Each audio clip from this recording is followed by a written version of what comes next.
This video mga sisilas kay magtudlo ko, mag-tutorial ko kung paano nato mag-adta og kanang story sa ato ang Facebook. Gamito nato ang atong story and then butangan nato mag-adta diri og kanang link which is diha ta pwede or diha ang atong viewers mo kanang mo check out kung naa sila ganahan sa atong videos nga nakabutang pud ang link dira. So, di na ta magdugay. Ato na dayon ning buhaton. Lantawa ha, paminawag maayo para pud ka makabalo ka og makakaton pud ka og ikaw na pud unya puhon ang mahimo nga makahimo pud ani. Ang akong nabalaan. So, diri mga sisilabs open ang Facebook. Pagka-open nato sa ato ang Facebook, so kana nga plus nga sign mga sisilabs mauna dayon na atong pinduton kay pwede ta diha mag-add og post, stories, reel og kanang live og kanang note, EI.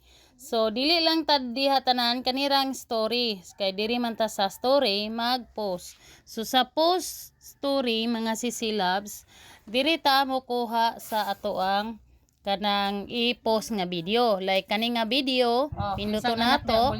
So pagka-pindot nato ani nga video, pinduton sab nato mga sisilabs ang kaning stickers. So, Kani kanang ang sa nilisod, stickers for na me diha ha, nakita lisod nato ang link.